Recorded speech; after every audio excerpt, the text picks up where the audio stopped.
여러분, 오늘 말씀에서 제목은 우리 삶, 다른 이의 텍스트라는 제목입니다. 유대인은 표적을 구하고 헬라인은 지혜를 구한다는 말씀이 있죠. 표적을 구하는 세계관의 기저에 무엇이 있는가? 그것은 히브리인들이 하나님을 전능하신 하나님으로 믿었고 기도를 들으시는 분이므로 우리가 그분과 함께하는 삶을 살아갈 때 그 증거가 분명히 표적으로 나타날 것이다 라고 하는 사고가 깔려 있는 거죠. 그러면 헬라인은 지혜를 구한다고 말씀하시죠. 그들은 표적을 구하지 않죠. 표적에 반응하는 사람들이지만 그것을 알고 구하지는 않습니다. 왜냐하면 그들의 세계관 자체가 신이라는 존재가 있고 그 신에 의해서 만들어진 세계라는 것까지는 인정합니다. 그러므로 이 세상에서는 질서나 이치가 있고 그 질서와 이치를 파악하는 지혜를 구하는 것, 그들의 관심사였죠. 그들의 세계관 가운데에는요, 하나님께서 우리의 기도를 들으시고 또 우리의 믿음과 사랑에 반응한다는 그 관계의 역동성 같은 것이 상정이 되어 있지 않았던 거죠. 그러니까 그들이 사변적인 철학으로 나가는 겁니다. 그러니까 이것이 헤브라이즘적인 관점과 헬레니즘적인 그 관점의 어떤 차이를 극명하게 드러내주고 있습니다.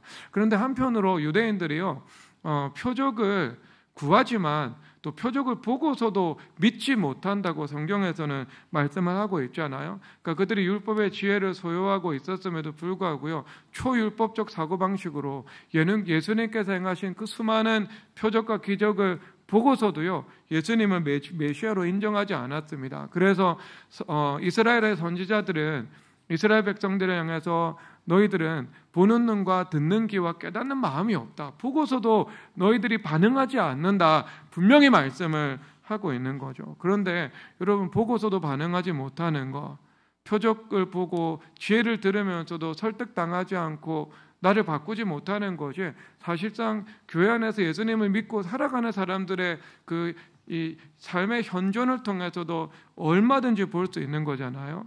여러분, 우리가 그 상식적인 제가 3단 논법을 하나 말씀드려 볼게요. 자, 첫 번째가 하나님은 만유를 주관하신다는 믿음입니다. 여러분, 교회 나오고 예수님을 믿는 사람들은요, 기본적으로 하나님이 만유를 주관하신다는 사실을 인정하는 것은요, 이견이 전혀 없습니다. 자, 그러면 여러분, 두 번째 어떤 게 나와야 돼요? 필연적으로 어떤 명제가 나오는가? 그러면 궁극적으로 혹은 전적으로 내 삶의 성패는요, 누구의 호의에 달려 있습니까? 하나님의 호의에 달려 있게 되는 거예요. 여러분, 이것이 두 번째 명제입니다. 그러면 여러분, 세 번째 어떤 결론이 도출될 수밖에 없어요? 세 번째, 그렇다면 우리는 하나님의 뜻에 주의를 기울여야 하고, 그리고 하나님의 뜻대로 행하고자 하는 분명한 열심을 쥐어야 한다라는 이 결론이 도출될 수밖에 없는 거예요.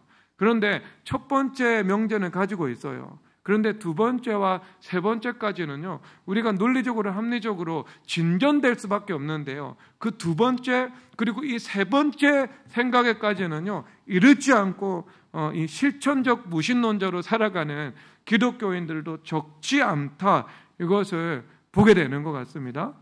안타까운 일입니다. 여러분, 신명기 4장 6절을 읽도록 하겠습니다. 읽겠습니다.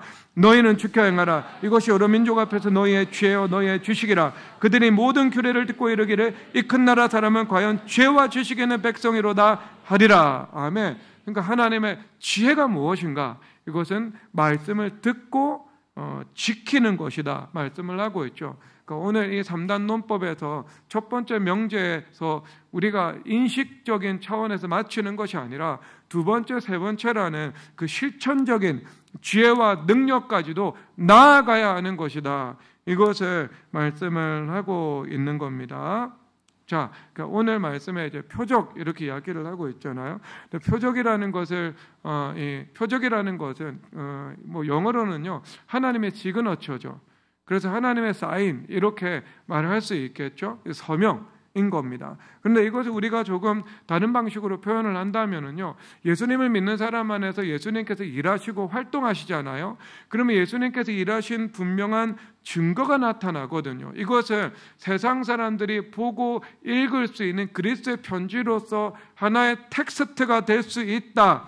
이것을 말씀을 하고 있는 겁니다. 그래서 고린도후서 3장 3절에서 이렇게 말씀하십니다. 읽겠습니다. 너희는 우리로 말미암아 나타난 그리스도의 편지는 목으로 쓴 것이 아니 오직 살아계신 하나님의 영으로 쓴 것이며 또 돌판에 쓴 것이 아니 오직 육의 마음판에 쓴 것이라. 아멘.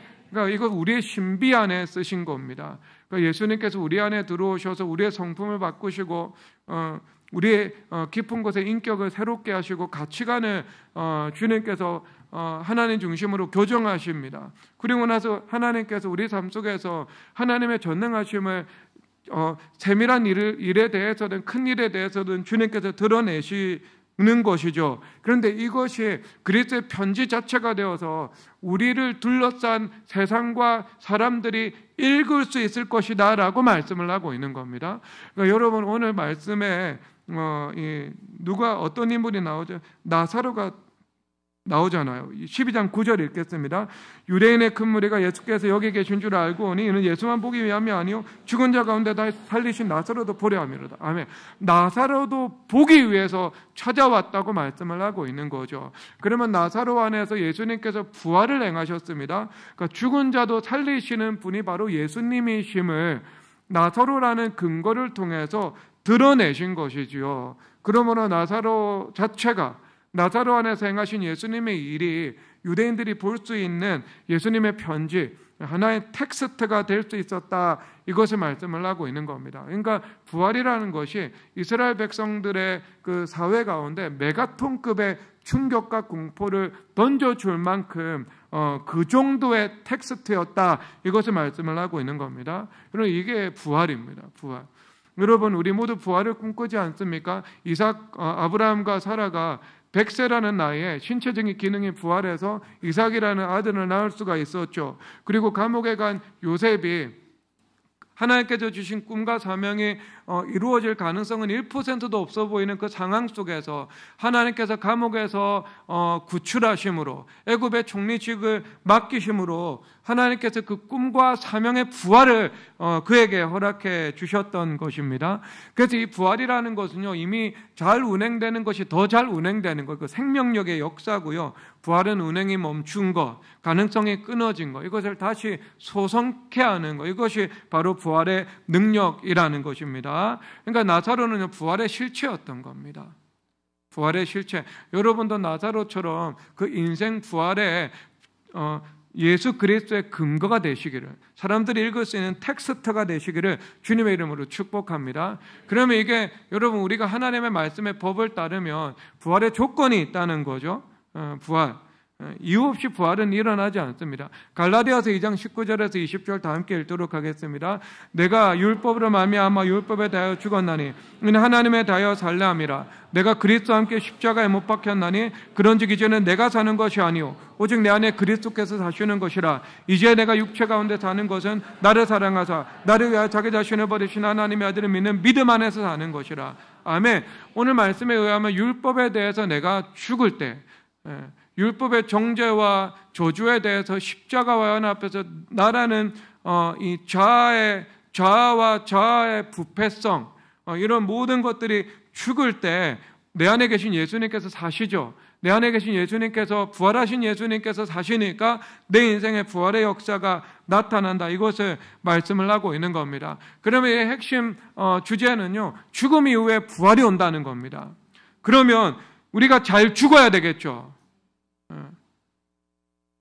죽을 자리를 우리가 잘 파악하고 죽어야 된다. 이것을 말씀하고 있습니다. 그러니까 잘못 죽으면 큰일 납니다. 그러니까 분별하는 지혜가 필요하죠. 그러니까 우리가 죽을 일이 있고요, 붙잡을 일이 있습니다. 믿음으로 십자가 연합해서 내려놓을 일이 있고요, 믿음으로 반드시 잃어버리지 않고 취해야 하는 일이 있는 겁니다. 여러분 이것을 잘 분별하는 지혜가 있어야 됩니다. 그래서 여러분 이 신앙생활은 지혜에 달려 있는데요, 진리를 죽이면 안 됩니다. 진리로 해서 내가 죽는 거예요. 여러분 사무엘상 26장 9절에서 11절 다 함께 읽겠습니다. 다윗이 아비사에게 이르되 죽이지 말라. 누구든지 손을 들어 여호와의 기름 부음 받은 자를 치면 죄가 없겠느냐 하고, 다윗이 또 이르되 여호와께서 살아계심을 두고 맹세하노니 여호와께서 그를 치시리니 혹은 죽을 날이 이르거나 또는 전장에 나가서 망하리라. 내가 손을 들어 여호와의 기름 부음 받은 자를 치는 것은 여호와께서 금하시나니 너는 그의 머리 곁에 있는 창과 물병만 가지고 가자 하고. 아멘. 다윗에게 하나님께서 기름 부으신 왕 사울을 죽이고 스스로 왕권을 차지할 수 있는 기회가 2번이나 찾아오게 되죠. 고난을 끝내고 왕이 될 수 있는 기회가 눈앞에 와 있지만 그는 왕을 죽이는 일을 택하지 않습니다. 왜? 하나님께서 기름 부으심 받은 자를 치는 것은 여호와께서 금한다고 말씀을 하고 있는 거죠. 그러니까 그는 진리를 살린 겁니다. 이 진리를 살리기 위해서요, 자신이 힘에 대해서, 권력에 대해서, 자기 자신에 대해서 죽어버리는 겁니다. 그래서 하나님께서 세워주실 때까지 믿음으로 인내하는 겁니다. 그러니까 다윗은요, 진리를 살리기 위해서 자기를 죽인 것이지 자기를 살리기 위해서 진리를 죽이는 어리석은 선택을 하지 않았다는 겁니다. 여러분, 에베소서 5장 24절 다 함께 읽도록 하겠습니다. 읽겠습니다. 그러므로 교회가 그리스도의 아들 아내들도 범사에 자기 남편에게 복종할지니라. 아멘. 자, 남편에게 복종하라. 자녀들은 부모에게 복종하라. 그리고 모든 형제들에게 하나님께서 세우신 각종 질서에 순종하라라는 말씀이 있습니다. 자, 단순해 보이는데요. 여러분, 에베소서 6장 1절에서는 이렇게 또 말씀하십니다. 읽겠습니다. 자녀들아, 주 안에서 너희 부모에게 순종하라. 이것이 옳으니라. 아멘. 여러분, 조금 노크가요, 인간지성론에서 단순관념과 복합관념에 대해서 말씀을 하고 있거든요. 그러니까 우리가 그 언어를 한번 차용해서 설명할 수 있겠죠. 이것은요, 단순관점이 아니고요, 이 두 가지는요, 복합관점으로 살펴봐야 하는 거예요. 이게 안 되면은요, 매우 어긋날 수 있습니다. 어리석은 길로 갈 수 있어요. 그래서 우리가 국가의 법과 질서에 복종을 하죠. 그런데 여러분, 국가가 예배 드리지 말고 우상 숭배하라고 합니다. 그러면 여러분, 그 국가의 질서에는요, 복종할 수가 없는 거죠. 그 계명은요. 그렇죠. 그리고 여러분, 우리가 부모에게 순종하는 것은 곧 예수님께 순종하는 길입니다. 그런데 여러분은 부모님이 예수님을 믿지 말라던가 아니면 돈이 지상 최고의 가치다라고 했을 때 그 교훈은요, 우리가 따를 수 없는 거잖아요. 따를 수 없는 거. 여러분, 우리 미래교회에서 여러 자매들이 믿음의 인고의 세월을 보내면서요, 이 남편과의 관계가 화목해지도록 화목해지는 은혜를 경험한 자매들이 있습니다. 그런데 그 자매들은요, 하나같이 교회가 진리의 기둥과 터이라는 말씀을 붙잡았습니다. 그리고 교회 안에서 과정을 회복시킨다는 하나님의 약속의 말씀을 붙잡은 거예요. 그리고 이것 하나를 붙잡으면서 정말 많은 대가를 치루었습니다. 그래서 짧지도 않고 강도가 약하지도 않고요. 마치 수학능력 시험의 초고난이도 문제를 푸는 것과 같은 인생의 연단과 시험의 세월을요, 지속적으로 보낸 거예요. 그리고요, 여러분, 그 교회와 약속 하나 붙잡고요, 결국 하나님께서 가정의 화목의 은혜를 베푸시는 것을 누리게 되었죠. 다시 찾게 되었던 것입니다. 그러니까 여러분, 잘 죽어야 되는 거예요. 잘 죽어야 되는 거예요. 그렇죠. 진리를 죽이는 게 아니라니까요. 약속을 죽이는 게 아니에요. 우리가 붙잡아야 할 것을 내려놓는 것이 아닙니다. 그래서 원수마귀들의 모략이 그래요. 교회에서 나오라고. 그러면 원하는 거 다 들어준다고. 여러분, 원수마귀들은 그런 방식으로 말하고 있죠. 왜? 교회 안에 약속이 있고, 교회 안에 약속이 이루어지는 원동력이 있고, 교회 안에 은혜의 모든 것이 있다는 것을 그들이 너무나도 잘 알기 때문인 거죠. 여러분, 선악과가 사과나무입니까? 배나무입니까? 감나무입니까? 선악과는요, 하나님께서 먹지 말라고 하신 나무입니다. 하나님께서 먹지 말라고 하신 나무면서 원수마귀들이 먹으라고 하는 나무인 겁니다. 그래서 이 문제의 본질은요, 하나님의 목소리를 듣지 않고 원수마귀의 목소리를 듣는 것이고요, 원수마귀의 목소리를 들으니까 원수마귀의 모략 안으로 들어가는 거죠. 그런데 우리가 하나님의 목소리를 듣는 것, 그것은 내가 하나님의 뜻을 붙잡는 거잖아요. 하나님의 뜻을 붙잡기 위해서 내가 죽는 것, 내가 수반되는 희생을 감수하는 것, 믿음으로 극복해내는 것, 이것이 죽는 거예요. 그렇죠. 죽을 것이 있고 살릴 것이 있고 내려놓을 것이 있고 취할 것이 있는데, 이것을 분별하지 못하면 이것을 기반 삼아 일하시는 하나님의 행사는 볼 수가 없습니다. 그러니까 주님께서 뭐라고 말씀을 하세요? 순종하라. 주 안에서 순종하라. 말씀하고 있는 거예요. 그러니까 직장에서요, 직장의 대표가 도둑질하라고 합니다. 그러면 여러분 도둑질 하는 건 죽는 게 아니에요. 그렇죠. 진리를 죽이는 거예요. 그러니까 도둑질을 직장 대표와 관계가 방해 올 것들, 그리고 그의 핍박을 당할 것들, 그리고 그 과정 가운데 내가 시험과 인내의 시간을 보내야 하는 것들, 그것을 알고 있지만 진리를 사귀면서 내가 죽는 겁니다. 내가 죽는 거. 그러면 그것을 기반으로 일하니까요, 하나님께서 직장에서 내 위상도 높여주시고 오히려 대표 신뢰를 얻게 하시고, 그래 내가 보니까 너밖에 우리 직장에 재정을 맡길 사람이 없다고 하면서 재무팀장 오히려 맡겨버리고, 그렇게 되는 거죠, 여러분. 되는 거. 그러니까 여러분 주 안에서 순종하라. 주 안에서 순종하라. 그러니까 우리가 십자가와 연합하는 것은요, 절대 진리 죽이는 거 아닙니다. 진리를 살리기 위해서 내가 죽는 거예요. 그 분별 잘해야 됩니다. 그래서 이브리서 10장 36절 다 함께 읽도록 하겠습니다. 너에게 인내가 필요하면 너희가 하나님의 뜻을 행한 후에 약속하신 것을 받기 위함이라. 아멘. 여러분 약속한 거 받는 거 쉽지 않습니다. 여러분 인생에서 가장 좁은 길입니다. 약속의 길은 좁은 길입니다. 그냥 우리가 주님 앞에 소원을 가지고 그 소원을 받는 거, 이런 것들은요, 여러분 늘 주님과의 관계에서 실시간으로 이루어지는 일입니다. 그런데 여러분, 성경에서 약속을 받은 사람들이 어때요? 좁은 길을 걸어갔고요. 그 약속을 우리가 상상하는 것을 뛰어넘는 인내 끝에 받았습니다. 우리는 5년, 7년만 약속 오지 않고 기다리면은요, 힘들다고 하고요, 쉽지 않다고 그래요. 아브라함이 25년 기다렸죠. 그렇죠. 요셉은 13년 기다렸죠. 야곱은요, 13년 동안 무일푼이었습니다. 사업하면서요, 수익과 소득이 하나도 없어요. 여러분, 이 정도 기다렸어요. 이 정도. 그 믿음의 사람들이 본인의 삶 속에서요, 주님 저 10년 기다렸는데요. 아이, 너 10년밖에 안 기다렸어. 아직 너희 믿음의 열조에 인내에 미치지 못해.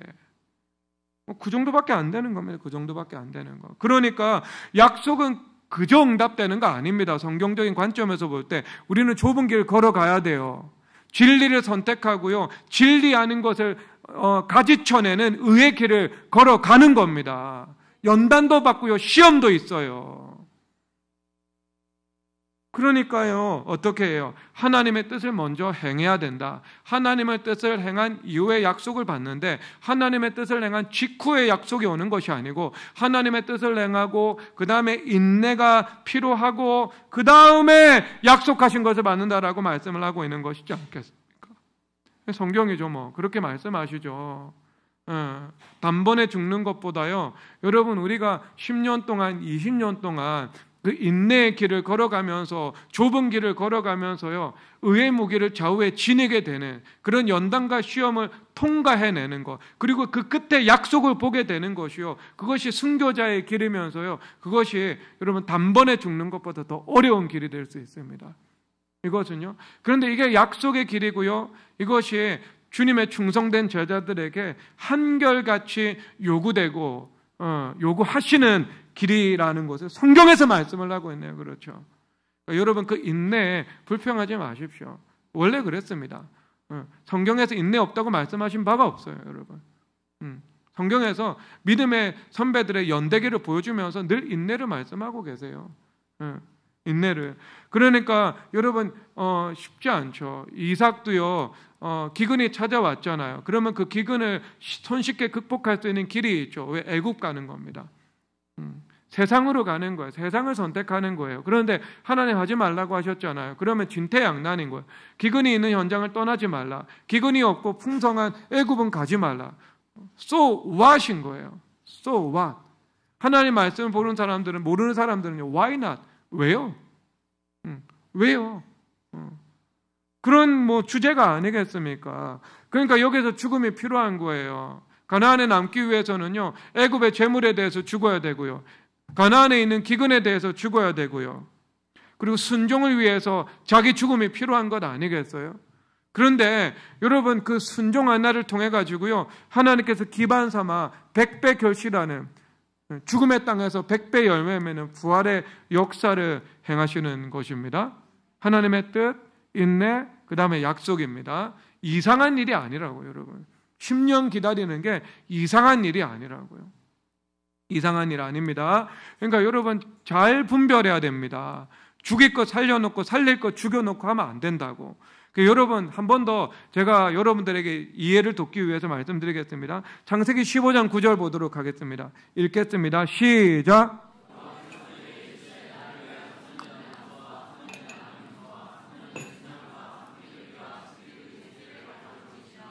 여러분 여기서 3년 된 암소, 암염소, 숫양이라는 것에 여러분 주목을 한번 해봅시다. 주목을. 여러분 암소는요 적어도 2년에서 3년 정도 돌보고 기르고 비용을 투입하고 사육을 해야 새끼를 베어서 출산을 하게 됩니다. 그러면 이제 3년이 되었다는 것은요 출산의 능력이 가장 왕성해졌다는 것을 말하고 있습니다. 그러면 그가 10년, 15년 정도 살아가면서요 계속해서 출산을 하겠죠. 그러면 5마리, 6마리 그 이상 출산을 할 수 있는 겁니다. 그리고요 소라는 것은요 농사의 도구잖아요. 인간이 삽질하는 것보다 포크레인이 월등한 생산성을 가지고 있는 것처럼 인간이 직접 쟁기질을 하는 것하고 비교할 수 없는 토지를 경작할 수 있는 높은 생산성을 주는 것이 소잖아요. 그러면 향후 적어도 10년에서 15년 정도 이 생산에 마치 기계와 같은 수단이 될 수 있는 것이지 않겠습니까? 그러니까 여러분 최고의 생산성과 가능성을 가지고 있는 암소가요 제물로 드려져요. 여러분 이걸 한번 생각해 보세요. 3년 된 암소, 3년 된 암염소, 3년 된 숫양이다 이렇게 이야기를 하고 있습니다. 이 말의 의미가 무엇인가? 여러분 이것은 성경에서 예수 그리스도께서 제물 되시죠. 그리고 우리를 보고요 주님께서 너희는 거룩한 산제물로 주님 앞에 드리라고 말씀을 하고 있죠. 그러면 이 3년 된 암소, 암염소, 숫양이라는 것은요 뭐예요? 우리 자신에 대입해 볼 수 있잖아요. 우리 자신의 제물이니까요. 무엇입니까 여러분? 그러면 이것은요 우리 인생의 최고의 전성기, 육체적, 정신적, 사회적 최고의 생산성이 나오는 그 황금 시기를 내가 주님을 위해서 살아야 되고 주님께 충성하고 주님께 헌신되어야 한다. 이것을 말씀하고 있는 것이지 않겠습니까 여러분? 그렇죠. 여러분 청년의 때 인생의 황금기에 아직 힘이 남아있을 때 그 시기가 바로 주님 앞에 충성할 시기고 주님 앞에 헌신된 시기라고 주님께서 말씀하고 있는 거예요. 여러분 성경에서 10년 된 암염소, 10년 된 암소, 10년 된 수장 가지고 오라고 적혀있는 기사 보신 적 있습니까? 한 번이라도? 한 번도 없습니다. 저는요. 주님 한 번도 없어. 주님 앞에 드리는 것은요 뭐 송아지 아니면 어린 양, 굳이 이 횟수가 지칭되고 있을 때는요. 오늘 말씀에는요 여러분 예수님의 십자가를 예표하고 있는데 3년 된 암염소, 3년 된 암소, 3년 된 수장이라고 분명히 말씀을 하고 있잖아요. 그러니까 우리 인생에 사회적으로, 정신적으로, 육체적인 능력이 강력할 때, 역동적일 때, 힘이 있을 때, 그때 주님 앞에 충성해야 된다고. 주님 앞에 자신의 인생이 드려져야 한다고 말씀하고 있는 겁니다. 그래서 전도서 12장 1절에서 이렇게 말씀하고 있습니다. 읽겠습니다. 너는 청년의 때 너희 창조주를 기억하라. 곧 공고한 날이 이르기 전에 나는 아무 낙이 없다고 할 애들이 가깝기 전에. 아멘. 여러분 우리가 언제나 주님 앞에 충성할 수 있는 거 아닙니다. 아니에요. 여러분 이제 어느 순간 되면 힘이 빠지고 체력이 안 될 수 있습니다. 그렇죠. 그리고요 정신적이고 지적인 자원이 더 이상 여러분 우리의 충성을 받쳐주지 않을 때가 옵니다. 여러분 주님 앞에 충성하려면은요 위관급 장교, 영관급 장교부터 주님 앞에 충성해야 되지 않겠어요? 그런데 위관급, 영관급 장교한테 주님 앞에 충성하라고 하면은요 나 지금 진급해야 돼서 바쁘고 시간이 없다고. 나중에 사단장까지 올라가고 사단장에서 은퇴하고 난 다음에 주님 앞에 충성한다고. 은퇴하고 주님 앞에 충성할 거예요? 주님께서 10년 된 암소 은퇴 직전에 소를 바치라고 말씀하고 있지 않잖아요. 3년 된 소와 양을 바치라고 말씀하고 있잖아요. 그러면 주님께서 원하시는 뜻이 무엇이겠습니까? 힘이 있을 때, 정신적인 역동성이 있을 때, 주님 앞에 기력이 아직까지 살아있을 때, 그럴 때 주님 앞에 충성하고 헌신되어야 한다고 말씀을 하고 있지 않습니까? 충성 내려놓는 겁니까? 충성을 왜 내려놔요? 나이 들고 늙고 병들면 어차피 충성 내려놔야 됩니다. 충성이 내려놓을 겁니까? 충성이 십자가와 연합의 대상입니까? 그런 어리석음이 어디에 있습니까? 여러분, 표적 설정 잘해야 돼요. 아군 진영에 오포갈 수 있습니다. 주님께서 죽이라고 하는 것은 죄를 죽이라고 하는 것이지 충성과 헌신을 죽이라고 하시는 거 아닙니다. 죄를 죽이고 충성을 살리는 거예요. 이것이 3년 된 암소가 보여주는 겁니다. 여러분 구분되시죠? 무엇을 죽어야 할지, 무엇을 죽이면 안 될지, 무엇을 살려야 할지, 무엇을 취해야 될지, 이것을 아는 지혜가 없으면은요, 여러분 신앙생활의 성장은 유언합니다. 더 주님과의 심화 단계로 나아갈 수 있어야 하겠죠. 나아갈 수 있어야 할 것입니다. 그러니까 이 분별해야 돼. 죽음 이후에 부활이 오는데요, 잘 죽어야 부활이 오게 되는 겁니다. 여러분 이 요한복음 12장 10절에서 11절 우리가 10절에서 11절 읽겠습니다. 시작. 대제사장들이 나사로까지 죽이려고 모이하니 나사로 때문에 많은 유대인이 가서 예수를 믿음이로라. 아멘. 여러분 부활은 세상 사람도 보고 읽을 수 있는 분명한 텍스트가 되죠. 그러니까 구원의 도구가 됩니다. 하나님 살아계시고 행하시는 근거가 되죠. 그러니까 원수 마귀들이 너무나도 싫어하는 거예요. 그래서 나사로를 죽이려고 하고 있습니다. 여러분 똑같은 본문이 있는데 사도행전 4장 2절 보도록 하겠습니다. 예수 안에 죽은 자의 부활이 있다고 백성을 가르치고 전함을 싫어하여. 아멘. 그러니까 여러분 부활의 증언이 파급력이 크죠.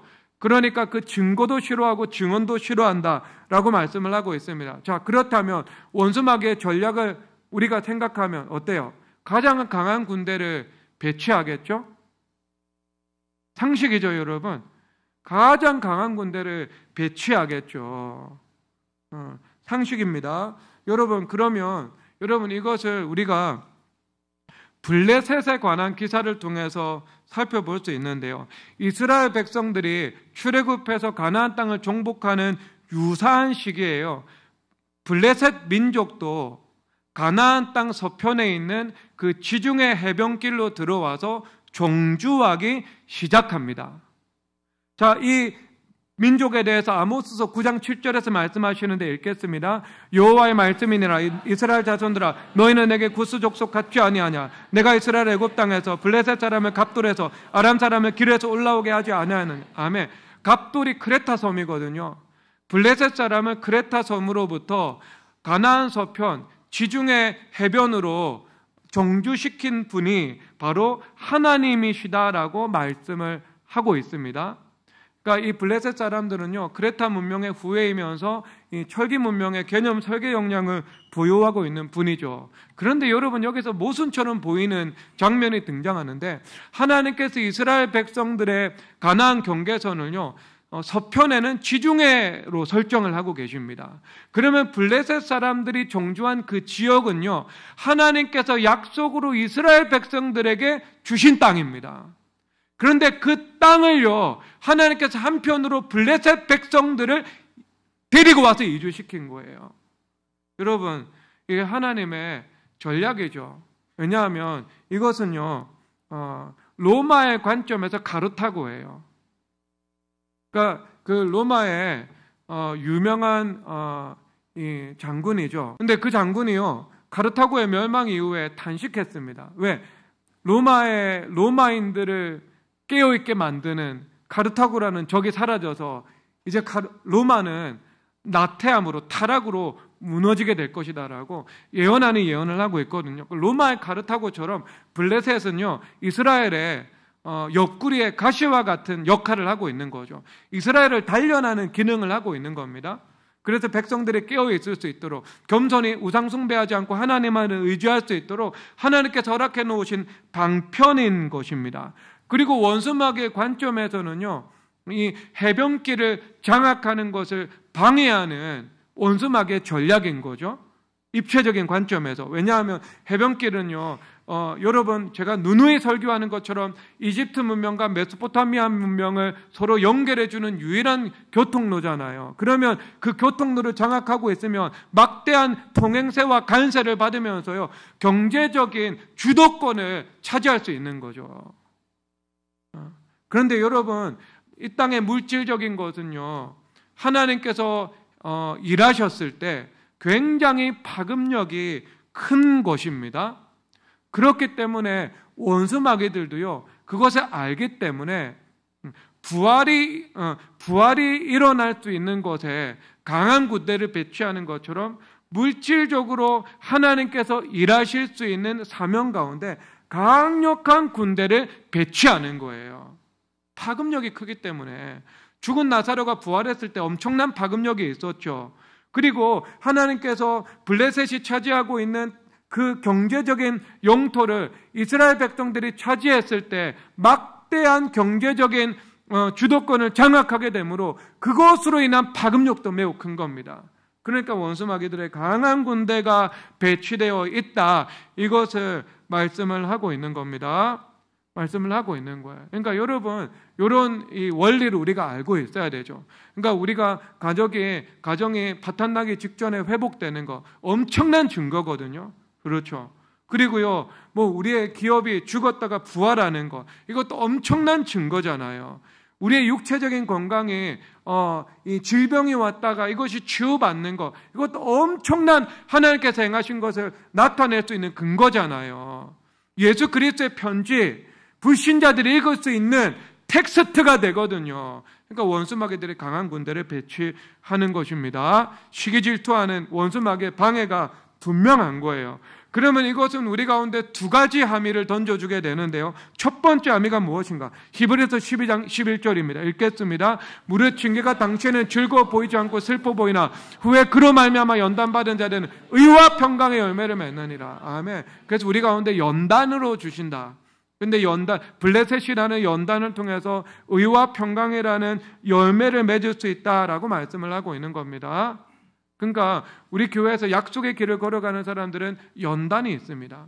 그리고 그 연단을 통해서 하나님과의 관계가 회복이 되어가지고요, 의의 무기를 좌우에 지는 사람이 되어버리는 거죠. 상처도 치유받고 회개하고 주님 앞에 온전함의 길을 걸어가게 되는 거예요. 그래서 전적으로 헌신되고 전적으로 충성된 교회됨의 일꾼으로 거듭나버리게 되는 겁니다.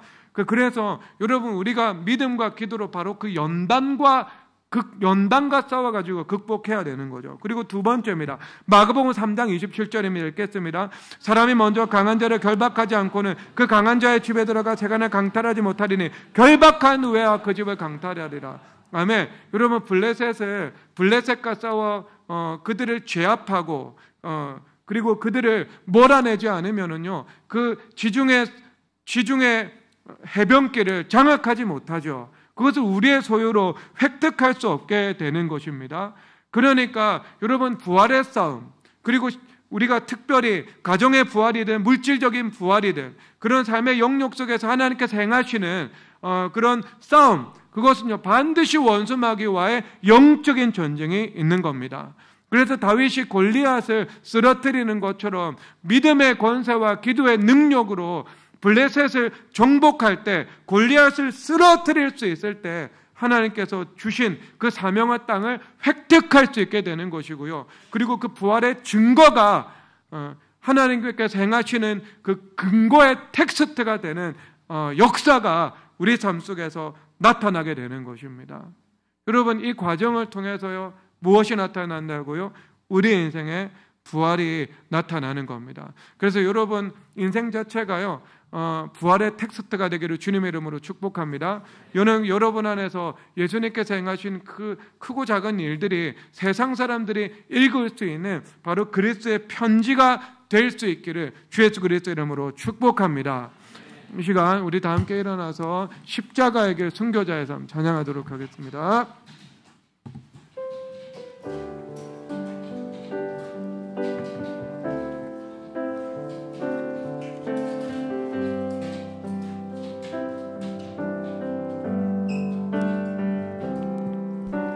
내 마음에 주를 향한 사랑이 나의 말은 주가 주신 진리로 나의 눈에 주의 눈물 채워주소서. 내 입술에 사양의 향기가 두 손에는 주를 닮은 성김에 나의 삶에 주의 흔적 남게 하소서.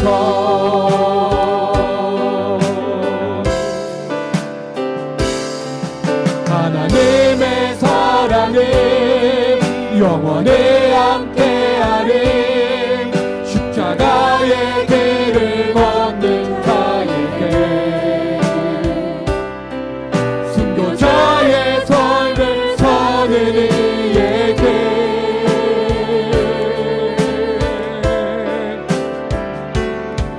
조롱하는 소리와 세상 유혹 속에도 주의 성경 신부가 되리라. 내 생명 주님께 하나님의 사랑이 영원히 함께하리. 할렐루야.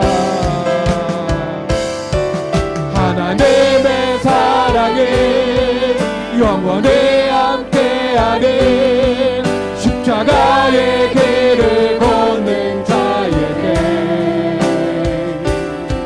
순교자의 삶을 사는 이에게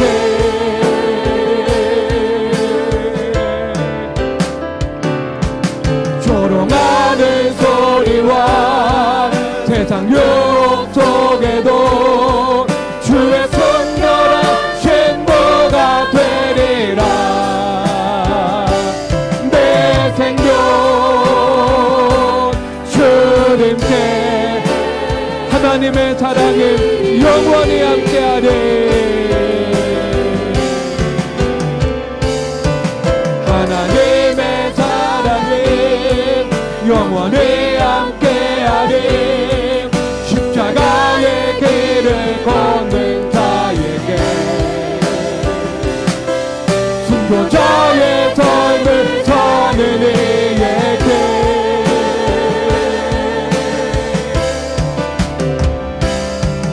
조롱하는 소리와 세상 유혹 속에도 주의 성결한 신부가 되리라. 내 생명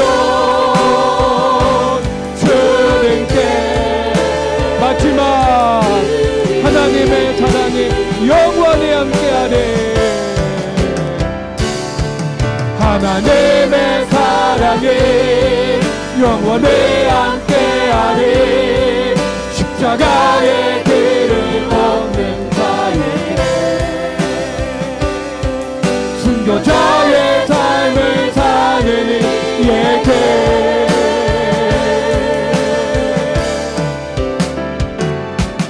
조롱하는 소리와 세상 유혹 속에도 주의 성결한 신부가 되리라.